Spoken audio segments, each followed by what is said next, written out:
ప్రపంచ రాజకీయాల్లో ఇప్పుడు ఒక అరుదైన దృశ్యం ఆవిష్కృతమైంది. అమెరికా అధ్యక్షుడు డొనాల్డ్ ట్రంప్, వెనిజులా విపక్ష నేత మరియా కొరినా మచాడో మధ్య జరిగిన భేటీ అంతర్జాతీయ స్థాయిలో హాట్ టాపిక్ గా మారింది. వైట్ హౌస్ వేదికగా జరిగిన ఈ సమావేశంలో మచాడో ఒక అడుగు ముందుకు వేసి తనకు లభించిన అత్యున్నత నోబెల్ శాంతి బహుమతిని ట్రంప్కు కానుకగా అందజేశారు. వెనిజులాలో ప్రజాస్వామ్యం కోసం, తమ దేశ ప్రజల సంక్షేమం కోసం ట్రంప్ చేస్తున్న అలుపెరగని కృషికి ఇది ఒక గుర్తింపని ఆమె కొనియాడారు. వెనిజులా విముక్తి కోసం తమ దేశ ప్రజలు పూర్తిగా అమెరికా అధ్యక్షుడిపైనే ఆధారపడ్డారని, ఆయన నాయకత్వంలోనే తమకు స్వేచ్ఛ లభిస్తుందని ఆమె ఈ సందర్భంగా గట్టిగా నొక్కి చెప్పారు.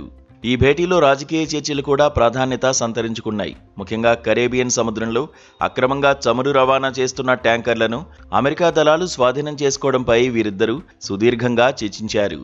ఈ చర్యల ద్వారా వెనిజులాలోని నియంతృత్వ ప్రభుత్వ ఆర్థిక వనరులను కట్టడి చేయవచ్చని, ఇది తమ దేశ భవిష్యత్తుకు ఎంతో కీలకమని మచాడో అభిప్రాయపడ్డారు. అయితే ఈ నోబెల్ బహుమతి బదిలీ వ్యవహారంపై నోబెల్ ఇన్స్టిట్యూట్ తీవ్రంగా స్పందించింది.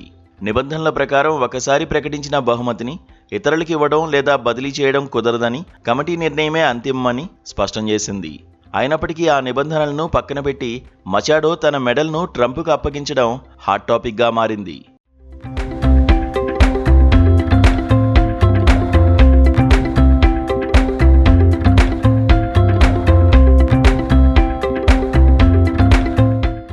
మరోవైపు మచాడో చూపిన ఈ అభిమానానికి డొనాల్డ్ ట్రంప్ సోషల్ మీడియా వేదికగా కృతజ్ఞతలు తెలిపారు. ఎన్నో సవాళ్లను ఎదుర్కొంటున్న మచాడోను ఒక అద్భుతమైన మహిళగా అభివర్ణించిన ట్రంప్, ఆమె ఇచ్చిన నోబెల్ పురస్కారాన్ని తాను గౌరవంగా స్వీకరిస్తున్నట్లు ప్రకటించారు. ఇది తమ మధ్య ఉన్న పరస్పర గౌరవానికి చిహ్నమని ఆయన పేర్కొన్నారు. నోబెల్ కమిటీ అభ్యంతరాలను లెక్క చేయకుండా ఆ మెడల్ను ట్రంప్ తన వద్దే ఉంచుకోవాలని భావిస్తున్నట్లు వైట్ హౌస్ వర్గాలు స్పష్టం చేస్తున్నాయి.